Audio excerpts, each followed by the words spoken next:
Take me out to the ball game. Take me out with the crowd. Buy me some peanuts and cracker jacks. I don't care if I ever get back, 'cause it's root for the home team. They don't win, it's a shame, 'cause it's 1, 2, 3 strikes, you're out at the old ball game. Welcome to Let's Get To, the baseball show from the fans' perspective. Now here's your host, James Christopher. And welcome to Let's Get To. I'm your host, James Christopher, and we are out here on a sunny and beautiful day in the Alamo city itself, the San Antonio Missions, out here at Wolfe Stadium. You can see we got batting practice and fielding practice going on behind us. We've got a great show for you today. First of all, we're going to be visited. You might have noticed the hat. We're going to be visited by the Asheville Tourists. They are the latest addition to the Houston Astros farm system. We've got them on the show to talk about playing in one of the most historic ballparks in the country and joining the Astros again. I am also trying to figure out how to get a hold of a classic Asheville Tourist 80s jersey. If you're out there and can help with that, please let me know. But we're also going to be out here at the San Antonio Missions. This ballpark has a special place in my heart. This is one of the first places where I attended a minor league baseball game and fell in love with it. I'll never forget coming with my wife while we were still dating. As you know, I grew up in Houston. I grew up at the Astrodome. I didn't really know what minor league baseball was outside of having seen Bull Durham a half a dozen times, mostly because I thought Susan Sarandon and what's-her-name was really attractive. So I didn't really absorb a lot of the minor league baseball from that movie as a young man. Coming to these games, coming to this park with my wife Jessica at the beginning of our relationship was so important to what our relationship would become. And so it is so awesome to be out here. You're going to see a lot of new faces tonight. You're going to see that Tim is back and Nathan is back and Shelly's back. We're also going to be joined by Cedric Thomas Smith, filmmaker from San Antonio, and Alyssia Rivera, actress from San Antonio who has starred in our film A Chance of Snow. So you're going to see all them tonight too. It's going to be a great time.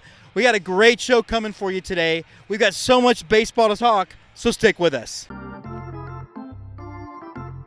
Who's on first? The Let's Get To Local 9, brought to you by Zoomer Sport. We were excited to welcome Sam Fischer, the assistant GM of the Asheville Tourists, to the show. Sam has been around sports and baseball for a long time, and we were thrilled to talk to her about how she got started in the game and her role with the new Astros minor league affiliate. Yeah, I think like anybody else, the easy starting off answer is that I, grew up playing sports, grew up playing softball, and I grew up right outside New York City. So I grew up going to a ton of Yankees games, actually a ton of Mets games too. But my grandmother was from the Bronx, so mainly that's where I have to say I went to games. And so, I always just kind of had a love for the game and watching it. And she was very, keep score. So you had to know exactly what was going on. And then I was always really interested in how everything worked at the same time. The lights, the entertainment, how did all the players know how to run out at the same time? Just the little minor details. And it didn't really dawn on me back then that was something I could do as a career. But once I got a little bit older and got into college and whatnot, I realized you could, major in sport management. So that was kind of dipping my toes in the water. And then I went to Coastal Carolina University in Myrtle Beach, or it's right outside Myrtle Beach and Conway, but we had the Myrtle Beach Pelicans, who at the time were high A for the Texas Rangers. So I did an internship with them, and then that sealed the deal.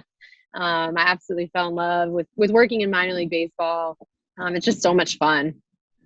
It's one of the most, I'm sort of tangentially with the game, right? We do the show, but I love the fact that everybody who's in the game loves being in the game.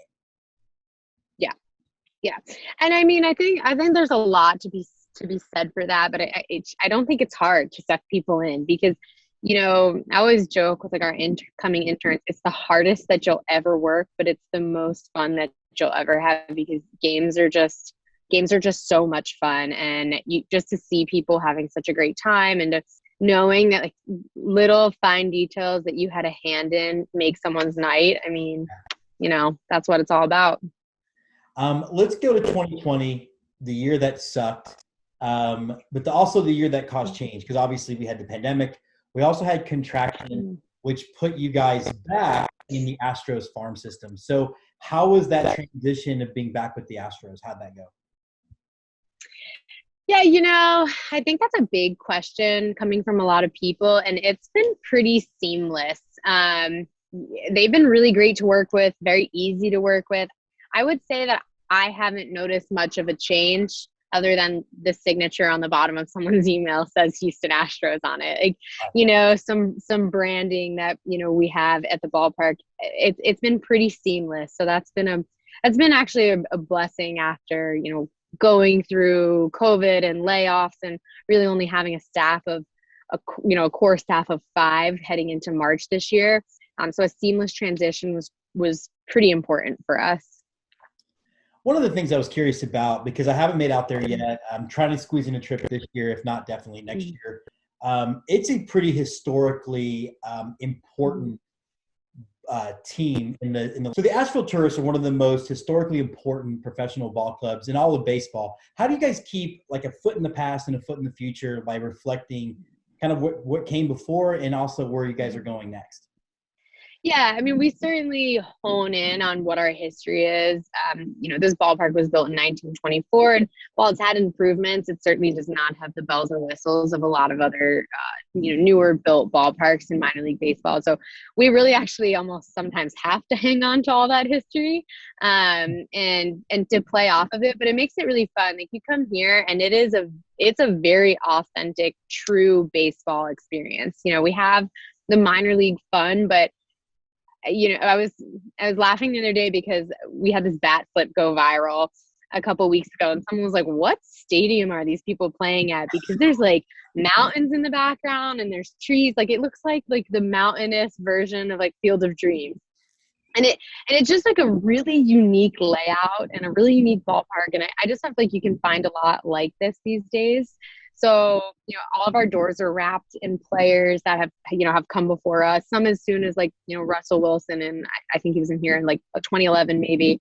And then all the way back to, when Babe Ruth played an exhibition game here with the Yankees. And then, everyone in between that's come through here. So, there's certainly a lot of history and it's a big part of what we do. A couple years ago, we had the 100th anniversary of Asheville Tourist Baseball in 2015.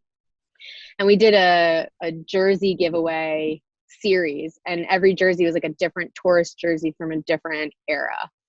So just things like that we can do. I mean, that people just enjoy those things, especially if you're a baseball fan. I, for one, want to try to get a hold of the 80s pullover, Bull Durham. That one is pretty sweet. Yeah.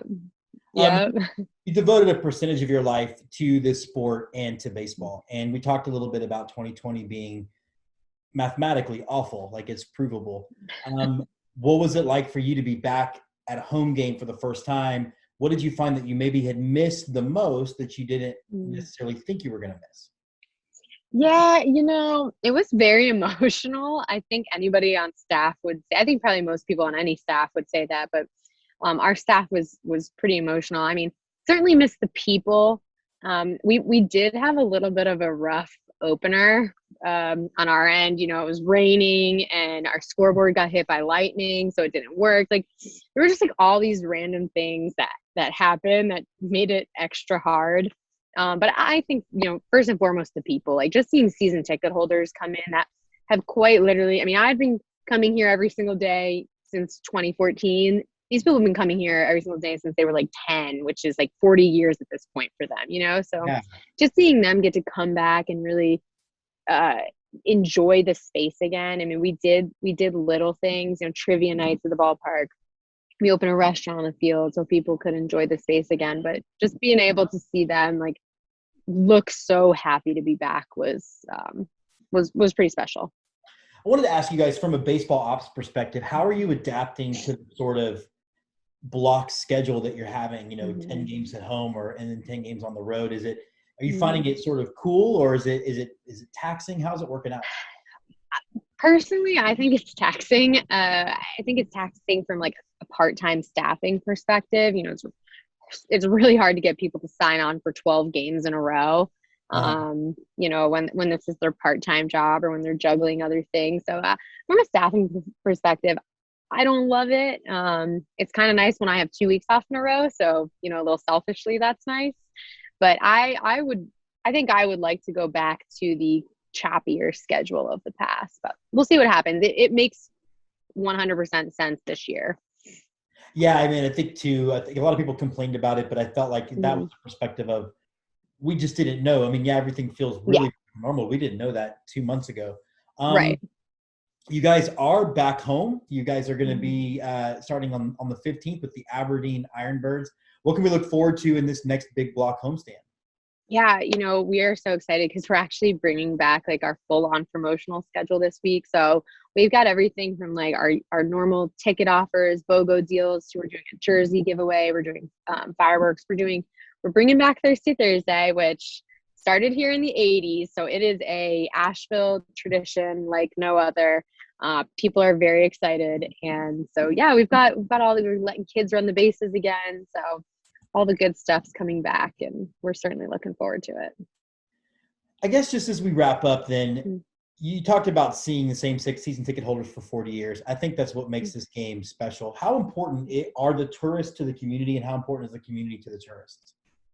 Yeah, I mean, you know, I think it's important to the people, certainly, but I think back to, you know, the tourists became about in 1915. The stadium's been here since 1924. I mean, they truly are staples within the city, and we do so much in the community, and the community, you know, supports us because of that. So I think there's certainly a very advantageous relationship between the two of us, but it's definitely also one that goes back so long that, you know, they expect us, and it's nice to see them show up on our side. I love that, and I just, you know, I'm so excited that you guys were able to get on. I thought it was super cool I'm a big Astros fan. Pretty much grew up in the Dome, and so it was kind of cool to get that team matched up, and I can't wait to get out there. She is Samantha Fischer. She's the assistant GM of the Asheville Tourists. Again, one of the most iconic teams in all of baseball. Sam, thanks so much for jumping on Let's Get To. Yeah, thank you so much for having me. I had a lot of fun.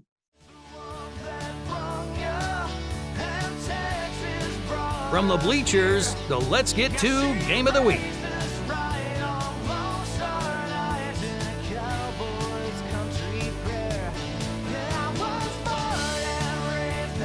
There's an old joke. Never ask a man where he's from. If he's from Texas, he'll tell you. And if he's not, don't embarrass him. That's one thing about people in Texas. We love our state. We're proud of it. We fly the flag. And sometimes we wear it on our sleeves. And sometimes that sleeve is a baseball jersey.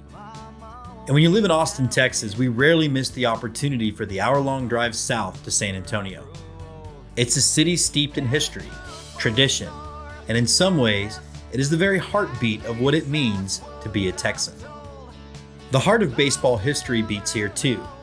Since 1888, baseball has thrived in this town, and for the majority of that time, baseball fans in San Antonio were San Antonio Missions fans. And today, the beat from deep in the heart of Texas baseball, as it has been for the last few decades, is at Nelson Wolfe Municipal Stadium.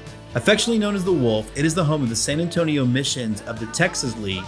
Yeah, we're not calling it that other thing. And it is also the home of the Flying Chanclas of the Texas Collegiate League.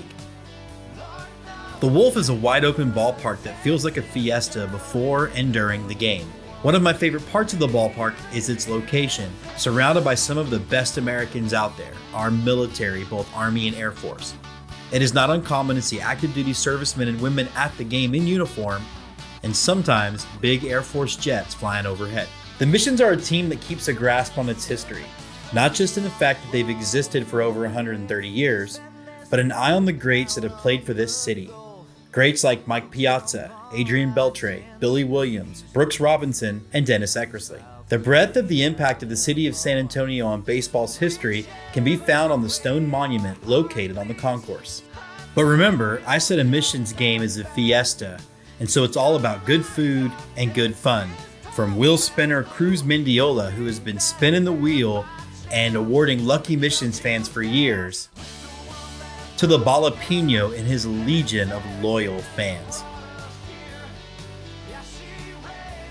You might even find a baseball show host who can't stop playing air guitar, especially when Far Behind by Candlestick comes on the ballpark.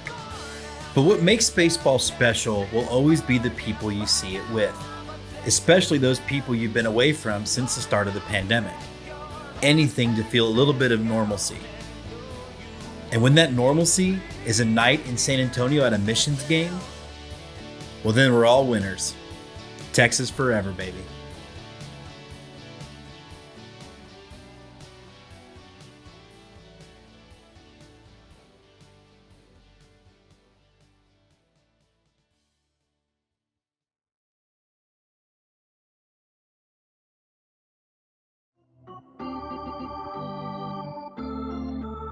Show me the merch.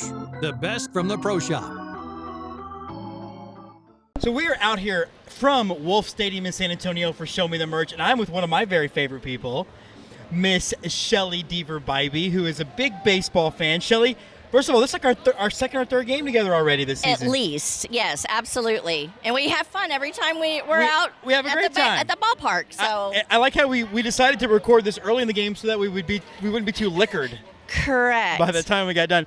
How good is it for you to be? You were mentioned before we rolled how good it was to be out in San Antonio. It's been over a year. How good is it to feel a little normal? It is fantastic. I mean, getting back out with the people of San Antonio and just being able to hear the beautiful music that we get to hear quite a bit that I've missed so much over the last, a little over a year of quarantine COVID stuff. So yeah, no, it's been fantastic. Doesn't it feel like a lifetime ago of awkward happy hours on your porch where we were like 6 feet apart, where we wear a mask to go to the bathroom, and now we're back. Absolutely. Here we go. We did spend some money. And I want to start out with this amazing cap that I got. Now, this is a special cap to me. This was the Missions hat that they wore for my first game here with my wife. I remember watching a former catcher from UT steal home all 250 pounds of him. That's what minor league baseball is. So that's my first item. What about you? What did you grab? The first item that I grabbed is actually... because I saw yours and it was so beautiful, I actually got the visor. That's awesome. Because but this is the best logo. Well, that's the thing. I when I was looking at everything, the other logos are fine, but this one really, I think, captures San Antonio. We got the Alamo there. We've got the beautiful SA that's in regular print because the other ones are, sometimes you have to decipher, like the jalapeno S and a little bit. Maybe a Davy Crockett S with the raccoon, tail. But anyway, yes, I went for the traditional logo, which I love, and of course, Nathan, my husband, loves the Missions. And when he was a young man, little boy, when he was coming to these ball games, this was the logo. As we learned, remember in our first season, they did not have pitching practice with Oral Hershiser. It was with Brent Strom, maybe. Remember the big anyway. My second thing was, I rep Texas, and I love this cap. This is the Missions cap with their sort of battle flag version of the state of Texas, reflective of the Alamo. But I love the fact that I can wear this to any ballpark I visit, and it's relatively not team specific, and I can really get people started talking about the great state of Texas. Love That's it. what I love about it. Love it. Great conversation piece. Absolutely. And I know that you told me to choose one item, but I must say there is more. Okay. And being a person who lives in San Antonio, a big celebration that's here in San Antonio, and I know that you talked about a little bit earlier, how is it to get back out? And it's great. And one thing that we love to do here is celebrate Fiesta, which typically happens in April, but we are now twice postponed, and they're going to have Fiesta in June.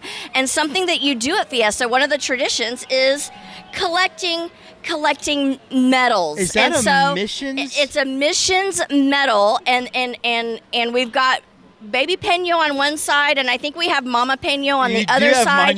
So, you can't go wrong. I'm like, if I can even make it twist, I'm like, you can't go wrong with that. But There is more. There's more? Yes, there is, because once again, we have come through the fantastic, not so fantastic, time of COVID, which we are still in, but we're gradually getting back to normalcy. But they had some vintage pins, and I got a chancla one because, hello, we love the flying chanclas as well. So I did one more, too.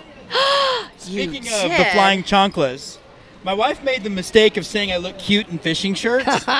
So that's now all I bought are fishing shirts, and I got my flying chanclas fishing shirt. That is amazing because that should keep you cool. It should keep me cool. And the sun away from your skin. I guess that's it. We're about to head out, so we're going to go ahead and There's more. There's more. There is more. So there's more. There is more. What else is there? I know. I was going to say I have nothing. Oh! Hello. The Jersey Gods have delivered something. Jersey Gods have delivered. Oh! And happy Raspas. We talked about the chanclas, and now we have the Raspas. Our lovely Corpus Christi hooks who become the Raspas ever so often. I think on Sundays. On Sundays. Yeah, the Corpus Christi, the Raspas. The Raspas. And I think we have a Raspa on that sleeve. We can show the Raspa. Yeah, the Raspa, the snow cone for all my Caucasian friends. The snow cone. The snow cone. Shelly, thank you guys so much. Absolutely. That has been Show Me the Merch. Holler and a Swaller, a chug of Ballpark Brew, presented by The Hitter Sports. So we are coming to you from Wolfe Stadium, home of yours, San Antonio Missions. I am with Cedric Thomas Smith, San Antonio filmmaker. We are having drinks. It's Holler and a Swaller. Are you having a good time tonight? I'm having a great time. Thank you for inviting me, and thank you to Let's Get To for having me as a part of this. This is an exciting adventure. I haven't been to a Missions baseball game, so. Ever. You've lived here for a minute. I've never been to a Missions baseball game. You like how you and I are hanging out together, so we're having drinks, so I had forgot that I had to have one for this segment. This is not the first time alcohol has touched my lips on this. Overall, we're having a night. Overall, what has your experience been like? It's been a great experience. I mean, Midland had a no-hitter for about the first 5 innings. I was kind of pulling for that. I don't know why, because I was too. I'm from San Antonio, and I shouldn't be doing that kind of thing, but it was exciting to watch. But and then what happened? It all went to hell. They went from a no-hitter to 6 runs in the inning. Yes. They went from a no-hitter to all the hits. Yes, every hit. An all the hitter. Every hit. Hits that hurt my feelings kind of hit. This is a bit of a lull for you before you get started. Tell us real quick, Guilt. Give me the elevator pitch, the 90-second. What is Guilt about, and when can we see it? Guilt is a film based on a mother talking to a journalist about the conviction of her son for rape. Not really a baseball movie. Not really a baseball movie, but the kind of movie you'll need a lot of this. I want to say that I've loved sharing baseball with you tonight. This is our second ball game together. Yes. And I want it to be many more. And I'm going to do more with you because I think it's a great time. I love free food. Well, I paid for that, so I love all of the food. I love the beer. I love hanging out with you. I love it. The fam and Miss Lish. Miss Lish is here. We're going to see her a little later on. All right, well, holler and swaller, baby. Let me say, holler and swaller. That's right. Let's Get To presents the McEntire Mule, the Scott McEntire baseball experience. So we're back here on the McEntire Mule. We are talking, Scott, if you've been to Omaha 37 times, don't call yourself the Omahorns. Yeah, but it just flows off the tongue. I don't know. You go out, you're late at night having a couple of drinks in Nebraska, and you're feeling Omahorny. I don't know. I don't know what to say to that. Maybe that was a bad joke, but you got the Omahogs. That Arkansas actually has that behind home plate. It says Omahogs. Yeah, I know what you mean. Doesn't work for me. Let's talk a little bit about the super regionals. Obviously, an entertaining series with was it East Carolina versus who was it? Oh my God, Vanderbilt, East Carolina, and Vanderbilt. No, I'm talking about. You're talking Arkansas. NC State. NC State. Yeah, where you outscore your opponent 28-11 and you go home because they win 2 one-run games. Hey, look, NC State's won NC State's won 19 of their last 24 games. You know, kudos to the ACC. I didn't know there was a back door to Omaha, but the ACC found it because they're the only two teams that weren't seeded that have found their way into the College World Series. 19-5 or at this time of year, man, that's hot as can be. And Virginia's kind of streaking the same way. I think they've won 19 of their last 26 or something like that. So nobody made it there on accident. I mean, there's some mighty fine ball clubs that have made it to made it to Omaha.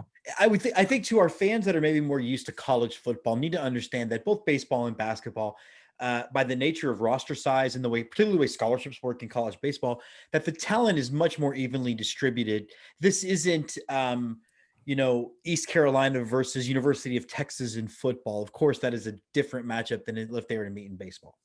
Absolutely. I mean, Dallas Baptist being one of the last 16 teams should be proof of that. I think they're Division II school in other sports. So people need to understand, not only because of what you're talking about, that there is the talent's dispersed more, but now there's fewer rounds in the draft. We had a year of COVID where everyone was given eligibility back if they wanted it. Suddenly you've got teams that are incredibly deep. Where you usually get 11.3 scholarships per team. It's enough to get you through a weekend, basically, if you only use 3 pitchers. Yeah. And now, I mean, you've got the extra players. You've got these teams that are pulling guys out of Iowa Western Community College. I say that because I watched a guy throw in 94 last week who's going to Alabama next year from Iowa Western Community College. They find these guys in the middle of nowhere and they bring them in. It's a deep, wide open tournament, really a tournament, kind of like what the NCAA basketball tournament has become, but definitely unlike anything football related for people. Absolutely. Let's talk a little bit about my guys first, because you can imagine what the tone is going around Austin, Texas right now. I was really proud of the team for not dogpiling. There was a famous Drew Stubbs quote from years ago that said, here in Austin, we don't dogpile till we get to Omaha. And I love that. But there's a lot of positivity about the team. And for me, I'm still sitting here in it's been a great season, but I'm not so sure. So why should from an outside perspective, should I maybe be more confident in their ability to make a run than I am? Texas has power pitching. We've seen that firsthand, being at the game we were at this year. But Texas has power pitching that can come in. They have a bullpen that's deep. They have positional players. You've got a mix of speed, defense, and power. And I do believe his name absolutely escapes me right now, but your third baseman is one of the best. Mm-hmm. Yeah, I think he's one of the best baseball players I've laid my eyes on in person. His tools truly stood out. Texas has a lot of that. You've got guys that believe in themselves. They've been through a deep, a deep conference schedule as well. They've been there. They've played some good teams. Texas Tech, Oklahoma. They aren't pushovers here. Oklahoma State. So you've been through a bit of a mix, and I think the Horns are absolute legitimate contenders in what I want to call the orange division of the college. There's the orange bracket with Virginia, Tennessee, and Texas. And then there's the red bracket with NC State, Stanford, and Arizona. So in the orange bracket, the Horns are absolutely a contender, but Tennessee is a real force. Now, there's another team in that bracket as well that already beat the pants off Texas in that beginning SEC Big 12 championship. How much does a game in January matter in June? Nothing. Absolutely nothing. It's completely different. The pitcher that Mississippi State used finished the year 6-5. He was their number 2 starter. He slipped back. I think that Mississippi State, Notre Dame's a good team and they got a lot of offense, but I really think Mississippi State's kind of had an easy way to get there. And I don't think they're going to see the same result in Omaha that they saw in Dallas when they played Texas. I read Baseball America, and so maybe because I read Baseball America, I think that this is really Vanderbilt and everybody else. Am I wrong there, or is Vanderbilt? Do they add up, or is it just 2 great arms, or what? You got arms like Kumar Rocker and Zach Leiter. That's 2 games that you expect to get your starting pitching through the 7th inning, and in college baseball, that's huge. They can be dominant. Absolutely, they can be dominant. They're early in the year, they were projected to be top 3 picks, both of them. Now they're projected to be top 10 picks. Either way, they're going to make a lot of money after this year.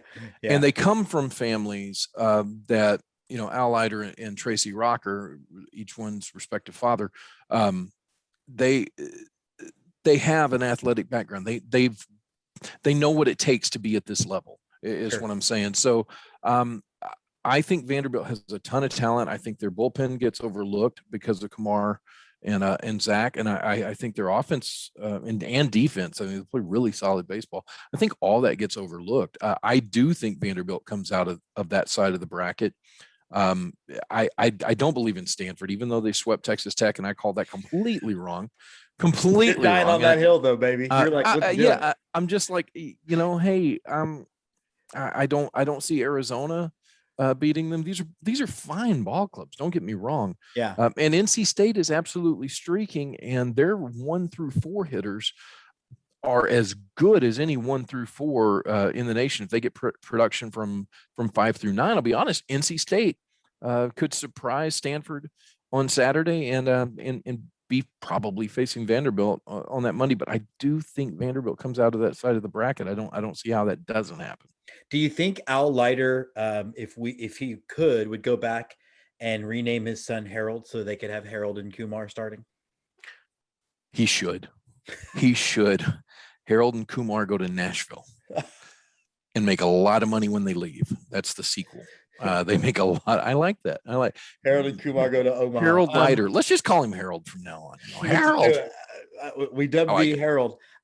Before we kind of wrap up, what team? Because we had a lot of upsets, right? The number one seed is gone. Texas is now by default the highest ranked seed. I think the 3 seed, the 4 seed are still intact. But after that, who has the best shot to kind of, like you said, get hot and really make a mess of things?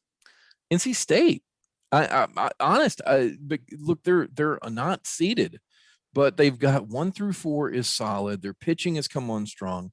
You win 19 of 24. You start believing in yourselves. And let's say Zach Leiter leaves a couple of balls up early on, because I figure he's going to be the game 2 starter and would be facing them. Let's say Arizona wins, and then they put some rocket fuel on whoever on Arizona.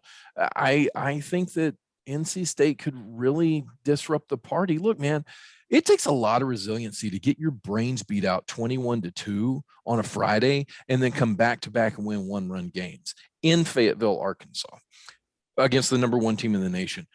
That's some El Grande Cajones. You know what I'm saying?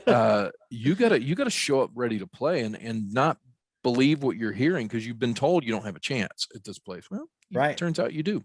You do. Let's go. All right. Who is in the final then? Who comes out of the orange bracket and whatever we're calling the other bracket? So the red bracket. The red bracket. The team that comes out is gold and black. And I do think they have the coolest uniform combinations. I do too. I wouldn't want to play in them with it summer, but they look beautiful.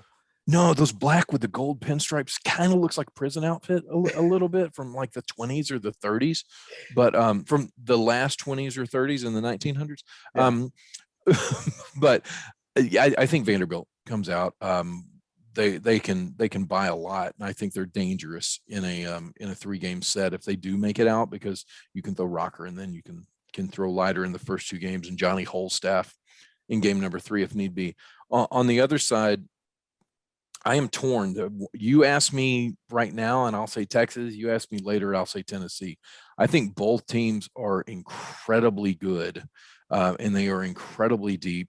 They have a lot of pitching. They have a lot of positional talent as well. I want to see Vanderbilt, Texas. I think we may see Vanderbilt, Tennessee, which is a great story for like half of the state of Tennessee, I guess. Nobody else gives a rip.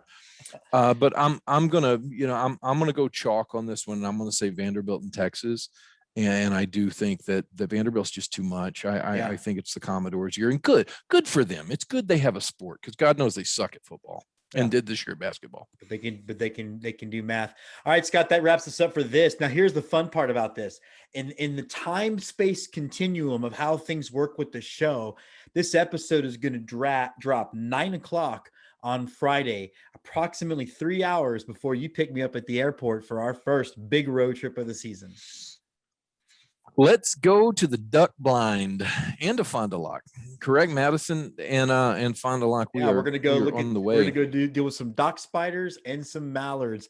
All right, we'll have more for them with you coming up next episode that we're going to shoot at Ballpark. It's all very confusing. I just show up. You tell me what to do. Remember, man, Harold and Kumar, go to Omaha. Let's Get To presents Good Wood, knocking around the majors with Andy Tomchesson. So we're back here on Goodwood with Andy Tomchesson, and we're continuing our talk about cheating, this relatively new phenomena in baseball. Andy, how's it going today? I am still mourning the loss of the integrity of the game of baseball as we know it today in 2021, because none of this has ever happened before, ever. Never, not once. And we wanted to look at sort of three of the biggest recent cheating scandals. I mean, we can talk all we want to about the Black Sox and all of that stuff, but I think what has been interesting and something we were talking about is with the advent now of punishing pitchers for doctoring balls, including them going as far as banning sunscreen at certain times, which to me seems like a medical lawsuit waiting to happen. Well, I mean, it'll take 10 years, and nobody who's in the Major League Baseball front office will be in the front office in 10 years, so they don't care.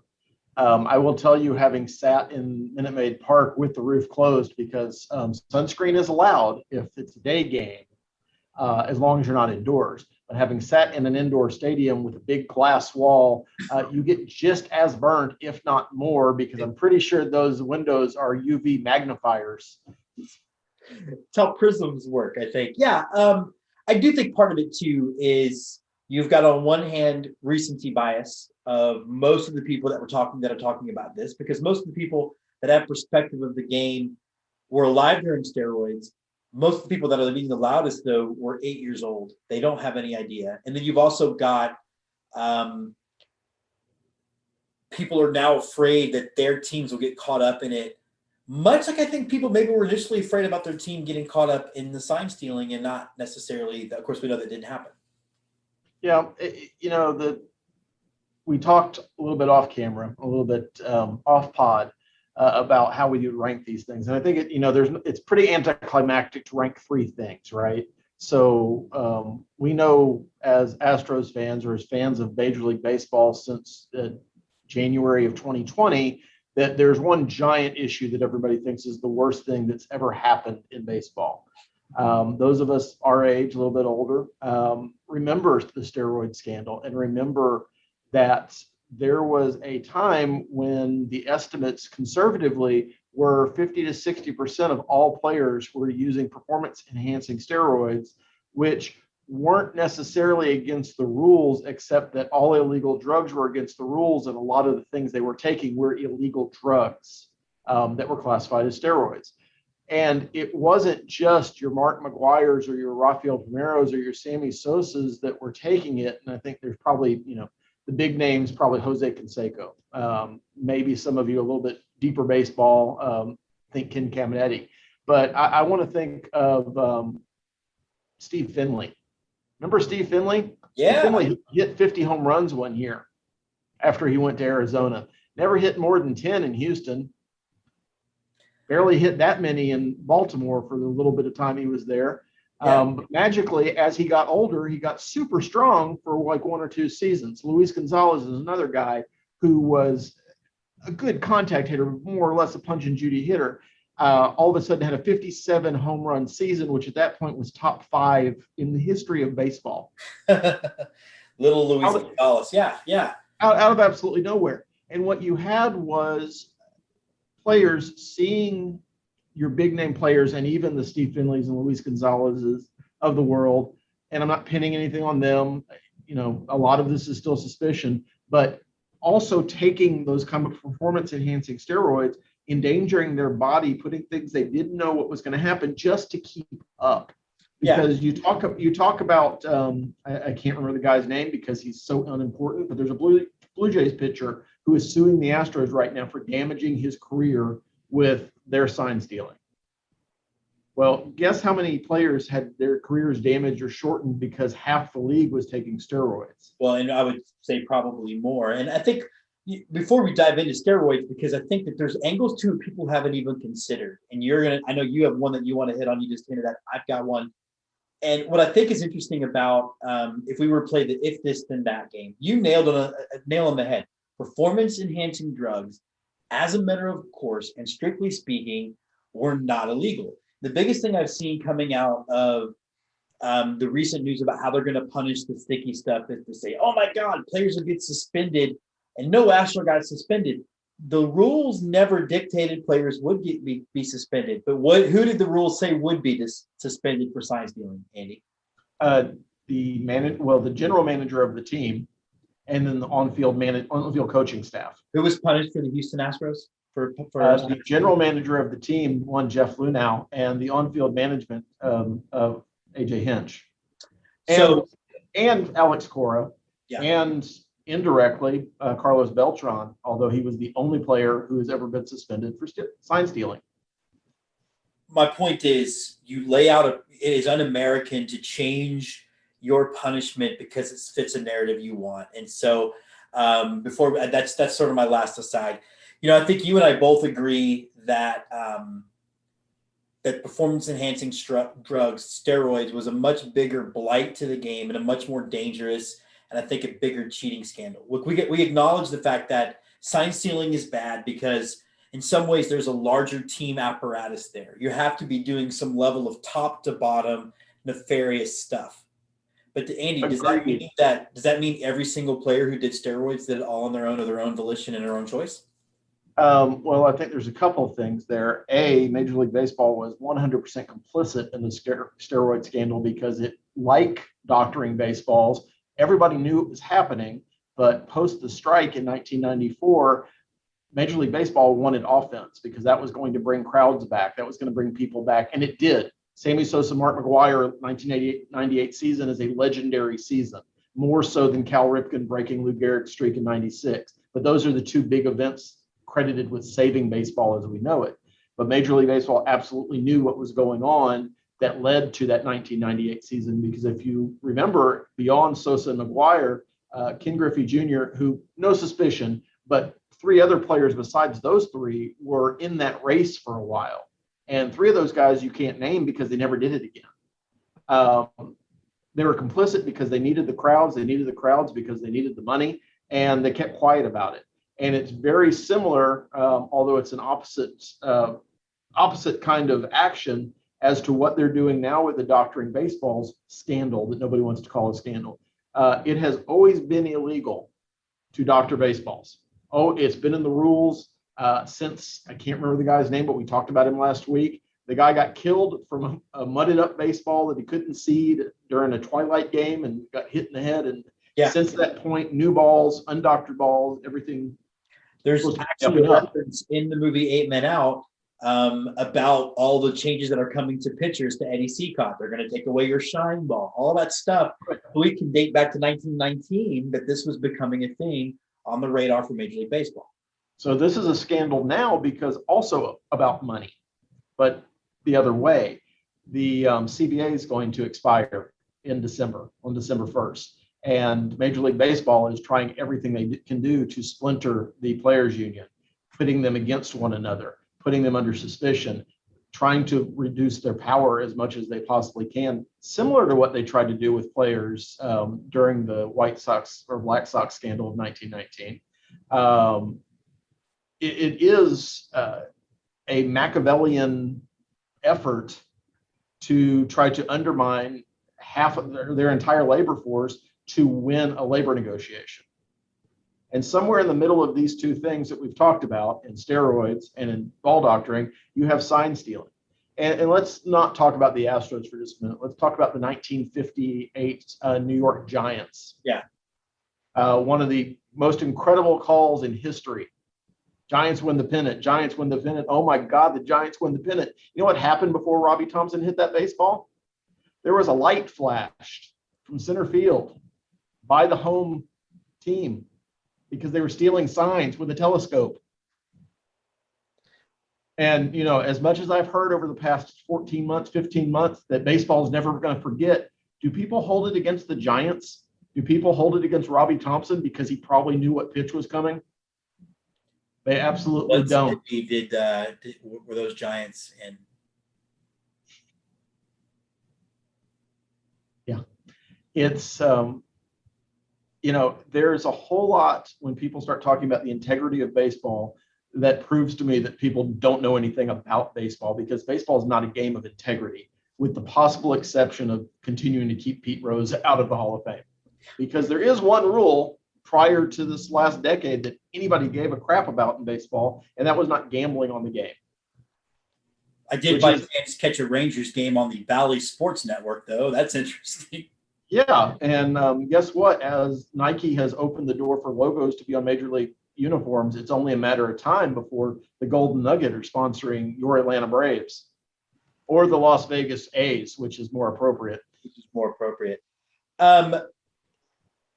Let's talk about steroids then, because I think one of the things I think is I don't know, maybe I shouldn't say disappointing. I don't know that I care, but I remember it being the scourge after the Bonds thing, all the trials, you know, Roger Clemens, who I already wasn't a huge fan of, and that didn't help. But I was told it'd be the thing that baseball would never forget. And now it seems like we're not 20 years removed from it all, and already there are, why aren't we putting these guys in the Hall of Fame? Let's go back to what that experience was like. And you touched on it. Look, cheating is there's a reason why the ball players don't call it cheating. They call it trying to gain a statistical advantage. Baseball is a hard game. And if something's worked for somebody else, then other people are going to try it just to keep up. So why in the steroid era was that more dangerous than, say, hey, Carlos Beltran saying your way of stealing signs is way behind the times? Do you see what I did there? Well, you know, first of all, nobody's going to get testicular cancer from stealing a sign or banging on a trash can, but you will from the wrong mix of steroids. And it's not like these guys were visiting doctors. They were visiting personal trainers who happened to be able to get a supply of things. As you know, when you talk about the Balco scandal with Barry Bonds and the other players associated with the cream and the clear, you want to talk about Mark McGuire with the Andro that he kept in his locker because he didn't realize it was even a type of steroid out in the open. But you have players who were required to basically put their lives at risk, their future health at risk, to stay in baseball, because the guy in AAA who was juicing was absolutely going to take their job. And I understand the argument that, well, you know, hand-eye coordination is steroids don't help you hit. And that is true. Steroids do not help you hit, but steroids do help you when you make contact, turn a warning track fly ball into a home run. And that's been proven through the numbers that have been published throughout that entire almost 15-year period, beginning in the mid-90s, where the balls were just juiced up until probably 2000, or excuse me, the players were just juiced. Balls being juiced is a whole different thing. And that was last year. So yeah, okay. But the league's doing that, so it's not cheating. Integrity intact. You're exactly right. So you have kids, let's be honest, you know, your AA player who's 22, 23, body's still growing, now injecting themselves with stuff to enhance performance. You also have guys like Andy Pettitte who look, and that's the thing is I don't think everybody that used steroids is a villain. And I think I'm a big Andy Pettitte fan. I was before he came to the Astros. I like him now. I like that he was upfront about it. But it's hard to argue with him saying, if I do this, I can stay in the show for another year or two. It's a direct relationship to keeping his job and to keep competition, as the way we handled pitching was starting to change in the majors. I think one of my favorite players in the history of my fandom was Ken Caminiti. And he went from not a journeyman, certainly above replacement average third baseman, defensive specialist with some power, to an MVP candidate in San Diego. And that directly corresponds when, admittedly, he started taking anabolic steroids. He's dead now. And there is nothing that can be directly proven, but there's a high amount of suspicion, kind of like the CTE thing in football, where it's there, there's a correlation. We just don't really know what it is yet, that the wrong combination of these drugs and your personal chemistry can lead you to do things like commit suicide, like die of cancer, like whatever those things might be that you might fear. Maybe it's not dying, but maybe it is living at a reduced capacity for the rest of your years. So you got an extra 2 seasons of baseball in you. Well, obviously I'm not going to make this correlation, but I'll just, I'm pretty open about the fact that I do testosterone replacement therapy. And part of that is essentially like when getting that mixture right at first, it was very dark and I was prone to anger. I was prone to all that stuff. So I cannot imagine, this is one point I wanted you to touch on. That was me under the supervision of a doctor. These are not people going to the CVS or to an actual MD to get these chemicals. And they were aware that it wasn't on the up and up when there was no trail from a doctor. When it all came from a personal trainer that required no medical insurance, that required no anything but cash, probably weren't even taking credit cards at that point because you wanted no paper trail following you around saying that you purchased these things. Unless you're Barry Bonds and you're the most incredible person in the world and you have a Balco chasing you around. But even that took Sports Illustrated, back when they cared to do investigative journalism, digging for years to uncover that. It's in my mind, and it's, the recency bias I think is real, but because I've lived through the 3 things we're talking about, the steroid piece is always going to be worse in my mind. And I don't think the Astros were immune to it. So it's not coming from a place of, well, I'm trying to dismiss the sign stealing. Sign stealing is part of baseball. And of the 3 things we're talking about, sign stealing is not illegal. It's not against the rules. Electronic sign stealing is. And the Yankees, the Red Sox, the Astros have all been cautioned for it. The Astros got punished for it. I guess the scoreboard operator in Boston lost his job for a season or something like that. So that's a big deal. But there are literally books and books and books about teams stealing signs throughout the history of baseball and using whatever technology was available to them, whether it was a telescope in 1958 or an Apple Watch in 2017 or a trash can later on that same year. It's against the rules. But if you're going to triage the 3 things, that's not going to kill you. Steroids. Well, not only that, of everything, we could get into the hypocrisy of all of this, of some of the very players that were accusing the Astros of doing these things were arguably using the sticky stuff on the baseball. So I don't know what you're talking about. Trevor Bauer's spin rate hasn't dropped at all.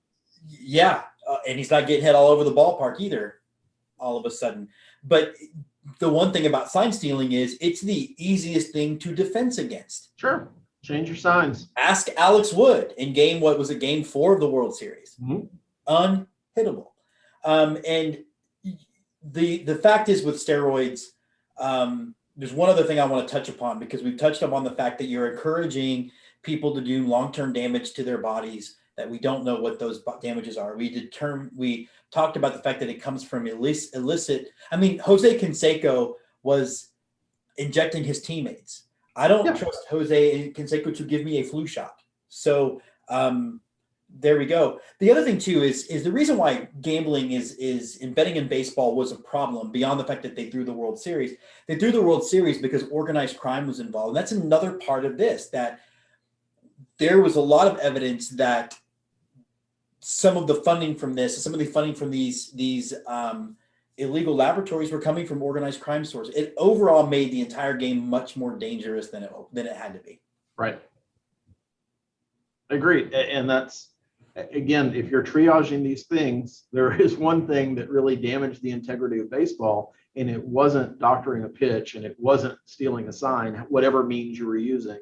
But it absolutely was 50% or more of your players taking substances to increase their physical prowess. And when those substances are being supplied by any number of characters from all kinds of walks of life, that's a dangerous place to be. There's no regulation. Yeah, There's like you no said. no medical protection, and there's no regulator on it, because the next guy moves to the next strongest thing, just like we've seen with the pitch doctoring. You know, you have pitchers right now who at the beginning of June, when this was all starting to get out, that, oh, well, I'm going to stop using spider tack. I'm going to go back down to pine tar. Pine tar is allowed. And now nothing's allowed. So, I mean, but that's a game. The sign stealing piece is a game, and it's a sideshow for what Major League Baseball is trying to do to players.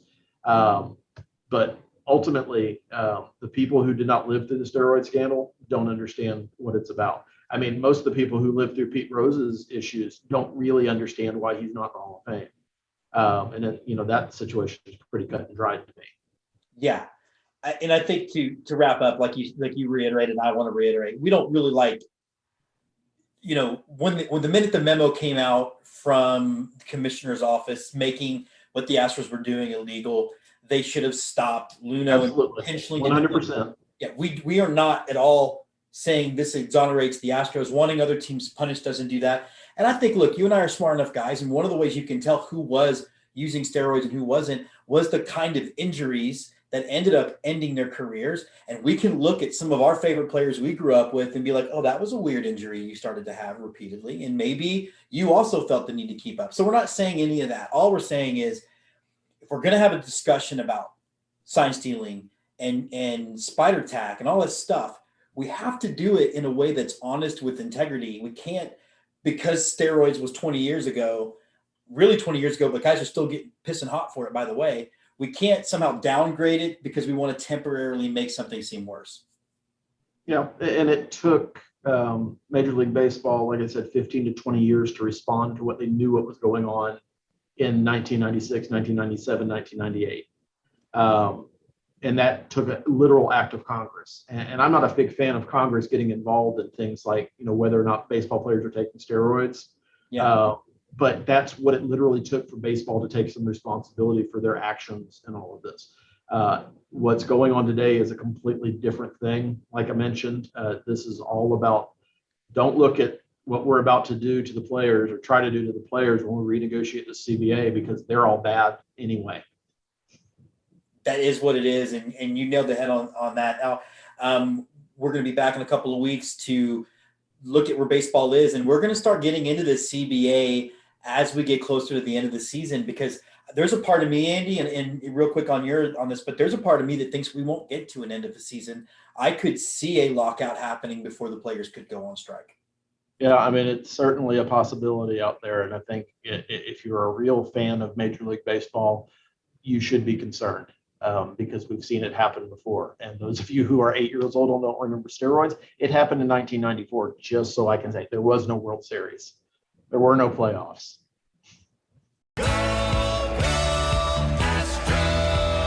Go Astros, a focus on H-Town hardball. So we're excited to be joined on Go Astros by Brian Arbor. Brian, first of all, 6-3 on this road trip.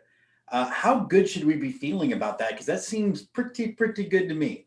If you win 2 out of every 3 games, you're doing pretty well in baseball, and you're on pace for 100 wins in that case. So, it's a very good road trip. It's also worth noting that they started with Toronto and Boston, two of the better teams in baseball, and handled both of them. They won those series.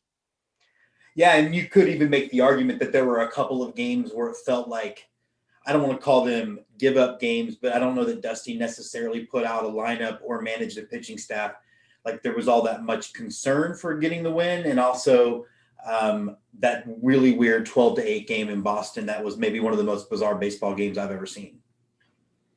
Yeah, I mean, you can't win them all. And Part of it speaks to a roster problem with the Astros, which is probably their 20th to 25th player are replacement level players. And so anytime you play any of them, it really feels like there's something sort of missing. But when you play the top level players, you're like, hey, that's a really good lineup and a really good pitching staff. And, you see the results.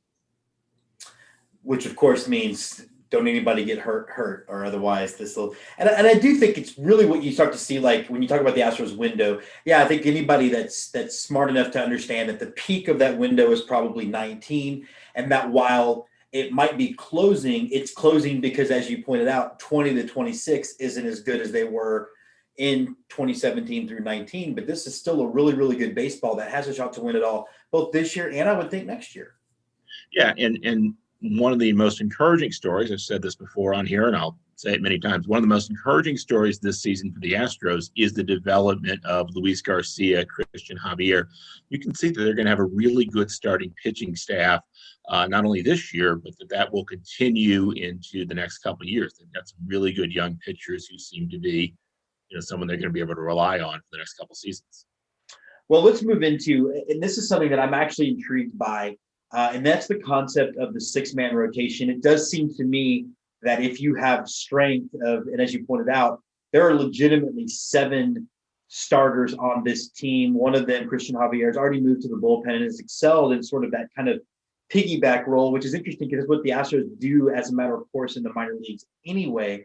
What are your thoughts on how, well, first of all, logistically, how does this 6-man rotation really going to work, and what are your thoughts on it?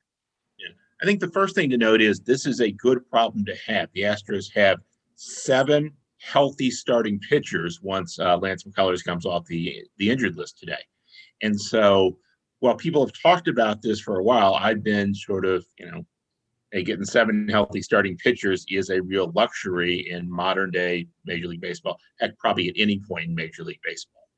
So it's a problem they have to deal with. Going to the 6-man rotation, there are 2 negatives to this. Negative number 1 is you take some of your best players, for instance, Framber Valdez, who's been outstanding since he's come off the injured list, and he's going to pitch a little less now than you would under a 5-man rotation.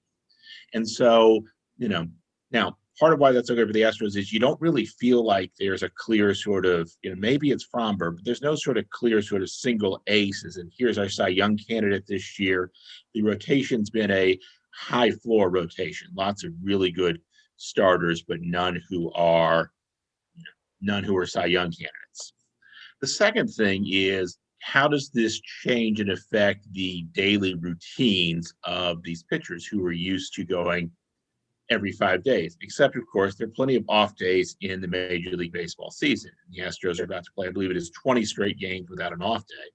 And so part of the reason they're going to this 6-man rotation right now is because they're in such a long stretch without an off day, so that a 6-day rotation, a 6-day cycle for a pitcher isn't all that unusual, and they can adapt to that. When you get more off days in and you get to a 7-day cycle, that starts, now you're a college pitcher or a Japanese league, and a Nippon professional baseball pitcher who pitch on those type of cycles, and that would be different. And again, will they be all healthy 20 days from now at the end of this stretch? We'll see. I'll knock on wood here that they are. Me too. Probably have.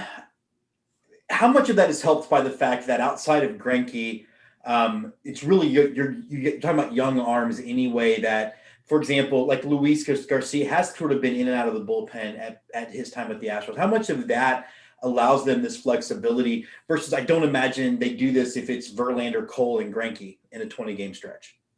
No, and the thing with veteran pitchers, and Zach Greinke leads Major League Baseball in innings pitched, or at least he was before his last start. I'm not sure he still is. But anyway, point being, he's a durable guy. He's never had an arm injury in his career. So yeah, you can pile up a whole bunch of innings. He's also a free agent and is probably leaving after this season. But with the young pitchers, particularly young pitchers who have not built up to 200 innings in their minor league career, matters. I mean, Luis Garcia last year, pitched something like 30 total, maybe 40 total innings when we include the playoffs, because he didn't pitch a minor league season last year. So, getting these guys, expecting 200 innings from these And I think Lance McCullers' top inning season is like 160, which is back in his debut season of 2015. So some of this is just sort of inning management. They don't necessarily think all of these guys can be effective at 200 innings. And this is another luxury we have as Astros fans. They have to think about who's going to pitch and pitch well in October, because this team's going to go to the playoffs. And even to your point, Urquidy still is that far removed from was Tommy John surgery. I mean, there is still that concern, and I think you're right. The max innings that we're talking about, as far as if there's one thing I trust the Astros to do, it's to be analytical in how they prep that pitching staff to get ready for the postseason.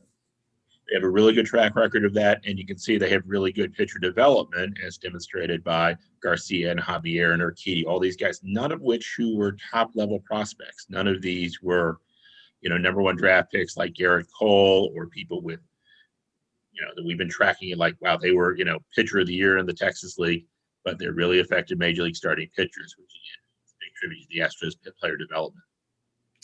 So let's talk postseason then. One of the kind of storylines going right now, and you've seen the Astros beat writers sharing, is it does seem like the Astros so far this season have had a tendency to play to their competition, which means they have, I think they're playing 600 ball against teams, some of the best teams in baseball, and they're playing below 500 for some of the worst teams.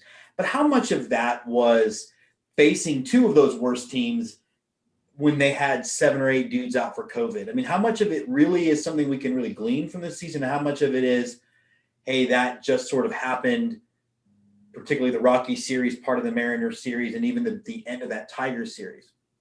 Yeah, I mean, some of this is, so I looked this up yesterday and putting an article out on my blog today. The Astros are at 400. They're at a 400 winning percentage against the teams in the worst third of baseball. Predominantly, it's the series you identified, right? They got swept by the Rockies in that. That was also the snow series, and it's very sort of clear, like, they didn't want to be there, and I'm not gonna argue with all those Cuban guys who want to get the heck out of this snow. They had the terrible series against the Tigers, which not only combined, the COVID issues you talked about. I think that was in the last game of the series, but also just got a really bad start. You got the worst start of the season from McCullers and a bad start from Greinke, and I'm just kind of like, that just happens sometimes. Sure. And then they had the series in Arlington where it felt like every break went against them. They lost 2 of those games. They lost that Sunday game because the Rangers were better at hitting balls, hitting soft contact in the 10th inning for Manfred ball. So this is probably somewhat flukish. Look, the Twins are among the worst third of baseball, and you saw this series where the Astros just hit the heck out of the ball. Why? They have really good hitters, and the Twins have really terrible pitchers. And they were able to get to their bullpen on Friday, even with the bottom of their order, to win in the 9th, and they just scored 14 runs on Sunday. They just hit like crazy against a really bad Twins bullpen. And so, yeah, they're going to play the Rangers. The Rangers are not a good baseball team. They have, mediocre pitching and lousy hitting. And, will they win the 2-game series? Probably. They follow it up with the Tigers, the White Sox. And then it's the Orioles, Tigers, and Orioles. So it's a big stretch of really poor teams at times, the teams they play poorly against. I guess the good news for Astros fans is they're absolutely competitive and really good against the best teams. So that's probably an indication that they are, one of the better teams in baseball, which we have lots of evidence for. And conversely, I mean, the team that the Astros are looking up at, and everybody loves this narrative. And I don't care about how far back you are in June, particularly when you're 2.5 games behind a team that's played 3 more games than you have. But also the Athletics have exactly the opposite splits. They are under 500 when they play really good teams, in part losing 7 of 10 to the Astros. I mean, how big of a lead, one, can Oakland get before you start to get worried? But also, 2, I mean, at the end of the day, how many games do you think the Astros win the West by? Yeah, I mean, so I'm skeptical that the A's will win more than 90 games in the end, and I'm confident that the Astros will win 90 games or more. And so, look, it's a long baseball season. The A's have some really talented players, particularly their star level players. They've also been, they've also played ahead of their run differential. this year, and you would expect over the long course of time they would, move back to that. That's part of my expectation, that they will, that they'll end up under 90 wins in the long haul. They don't have as many good players as the Astros. And so, that being said, baseball is a fluky game, and it's one of the things that is constantly, one of the best things about it, and one of the most frustrating things about it, because the Astros should be ahead of the A's based on run differential, based on how well they're scoring runs and how well they're not. But I think it's a ways before we really have to. It won't be until August till I really start looking at the standings, other than just my expectation of sort of how many wins each of the two teams will have. Okay, that's awesome, and I think you're exactly right. One bold prediction before you go.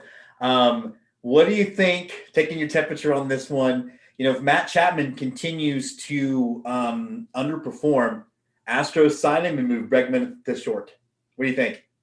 I do think the A's are likely to trade one or multiple of Chapman and Olsen this offseason.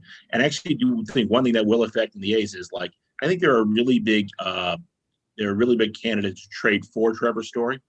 It's the kind of move they've made before, where it's, hey, this is a year for us to win. We're going to go get a rental and try to maximize what we need this year. So maybe it's not Trevor Story, but it'd be someone like that who's a free agent who they have no shot of re-signing. And, we'll see what happens. I personally want Trevor Story to get traded to the Yankees so that the Yankees try to re-sign him and Carlos Correa stays away from there. Personal nightmare scenario. Yeah. Someone surrounded by too many Yankee fans. Well, before we run, then let's just take we are getting close to that part of it, and there has been leaking from both Yankees organizations and the Dodgers that they don't expect there to be a bunch of moves, and one could argue it's not just because of the tax issue, but also because we don't know what baseball is going to look like after the CBA. Do you see the Astros moving for a reliever, moving for a true center fielder, or do you think this is essentially the team that we're going to have going into October? I think the Astros will make a move, but it is sort of worth noting the Astros seem to be treating the luxury tax threshold, which I think is $211 million, as a salary cap. And that's indicative of the moves they made in the offseason, which limits their ability, to do that. Obviously, look, it's easy for us to say, hey, Jim Crane should just spend the money and goes with tax. There's some other consequences than just money when it comes to sort of compensation for free agents and draft picks. But it does sort of limit things. The thing about bullpens is you don't necessarily need, look, it would be great if they went out and got, some high level guy there. You can make really small moves with the bullpen and get really effective players. That's, the Rays have this great bullpen made up of nobodies. Yeah. So it's possible to make a big move. Frankly, if I'm James Click, I'm trying to identify the next Will Harris, someone who is on the edges of some team's 40-man roster, but they don't understand how good he is, and they may be able to acquire that person for cheap. And we'll see if they're able to do that. It's probably harder to do that today than it was back in 2015. But hopefully they find something like that. Hopefully. He is Brian Arbor. He is our host of Go Astros. Brian, we're going to talk to you in a couple of weeks, so enjoy the next couple of weeks of baseball. I will, James. You too. All right, brother. Thank you so much. Yeah, You're welcome. Oh, man, my schedule next week is nuts. We're in The Austin Revolution Film Festival presents Let's Get to Extra Innings, short films from Twitchy Dolphin Flicks.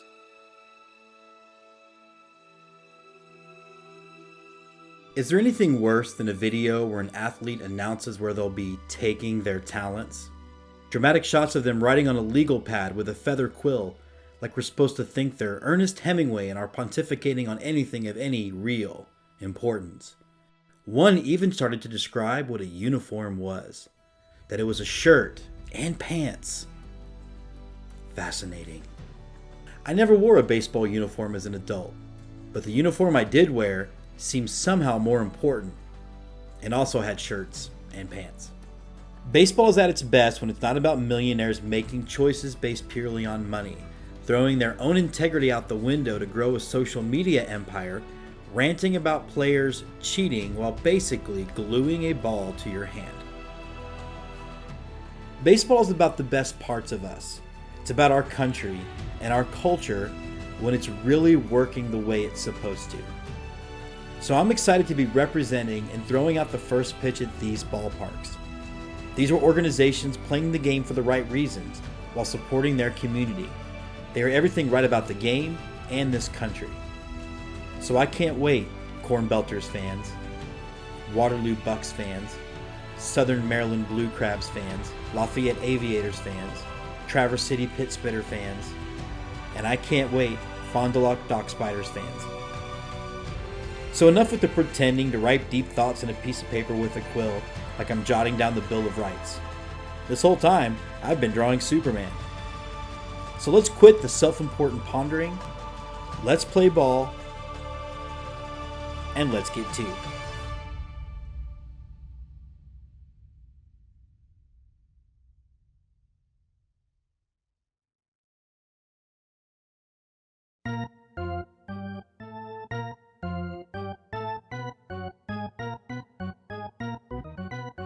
And now, on to close it out, the right-hander from Houston, Texas, James Christopher.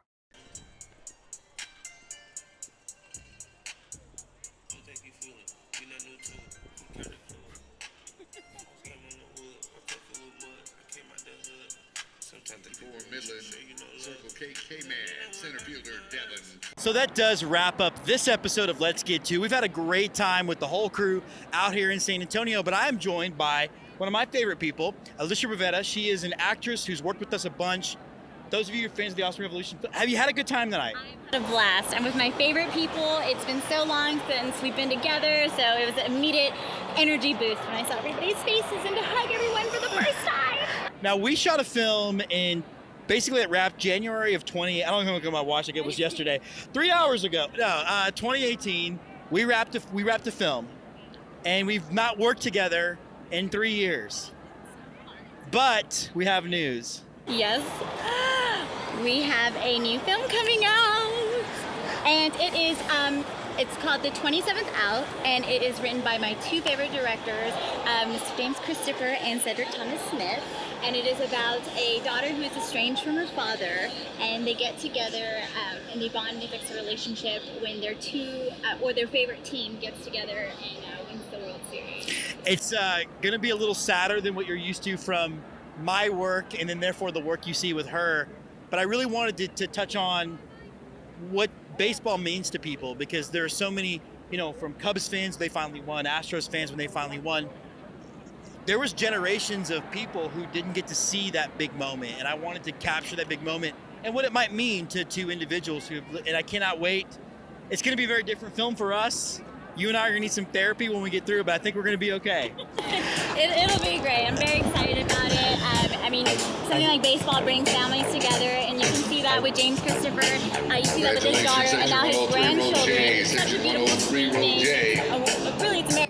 I should fire her for pointing out that I was a grandfather, but we're okay with that. That is our show. Thank you so much for watching. Thank you for San Antonio for opening up your home. Thank you to the Asheville tourists for being on. I hope you guys get to see out some baseball this weekend. I hope that your teams, if you're a college baseball fan, are doing great in the Super Regionals. So, let's get you some peanuts. Let's get you some Cracker Jack. And let's get to